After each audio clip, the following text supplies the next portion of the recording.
A leading member of the space race, if you may call it, China has unveiled ambitious plans to cope up with the Westerners, as the USA has become a trendsetter via NASA and SpaceX. It is hardly breaking news that China has long adored and envied the tracks of SpaceX. Musk has consistently welcomed competition, and China is entering the arena with its own brand of reusable orbital rockets. Let's discuss China keeps copying SpaceX with its new Starship clone. China has set massive targets to meet in space transport, and it plans to meet them using the idea of reusables. In an interesting turn of events, China seems to have had taken to matching space achievements by them too personally. China's first private rocket venture, Link Space, has unveiled the design of its new Line 1 launch vehicle, which can potentially take down SpaceX's Falcon 9 in the future. In a promotional video that went viral on Sina Weibo, a Chinese microblogging site, one can see how China plans to achieve suborbital passenger flights in about 20 years from now, using two contrasting concepts. However, due to its striking similarity to SpaceX's Starship vehicle, where the video shows a large vehicle that can undertake vertical takeoff and a vertical landing. This news broke when China recently celebrated its 6th National Space Day in the capital city of Jiangsu Province, Nanjing.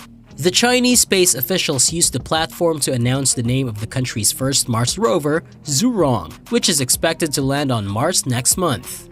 A booth operated by state-owned rocket manufacturer, the China Academy of Launch Vehicle Technology, also highlighted the potential for suborbital point-to-point transportation. This is a concept in which a vehicle launches from Earth, flies into suborbital space, and touches down halfway around the world in less than an hour.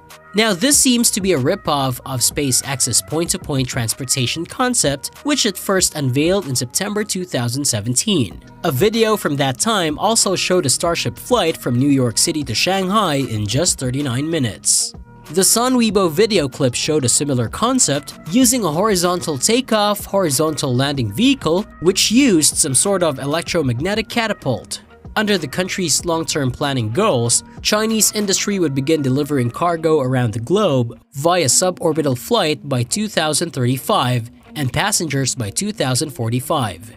Upon revelation of the design and other technical parameters of the new Line 1, the newly proposed launcher's first stage could comprise of a landing system quite similar to Falcon 9's booster.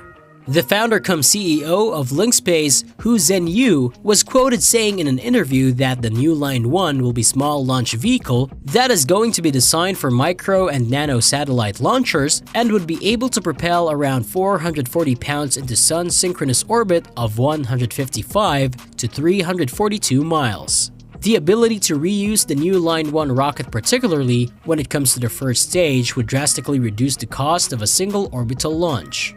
According to Hu, the price for a launch as of now is about 30 million yen, which is around $4.5 million. This price would fall to about 15 million yen by reusing the first stage of the rocket, which would have an enhanced version as well with increased takeoff weight.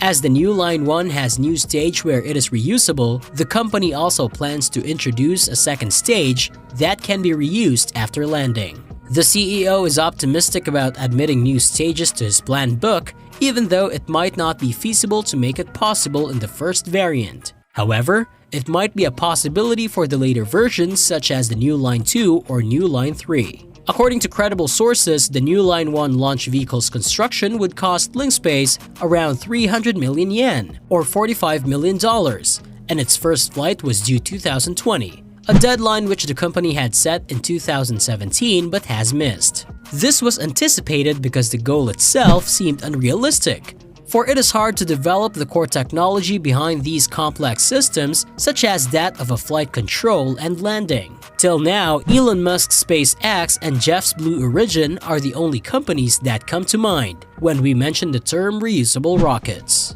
And since SpaceX has already had success with adding the recovery of a rocket after an orbital flight to its portfolio, the pressure on other countries' space corporations is mounting up.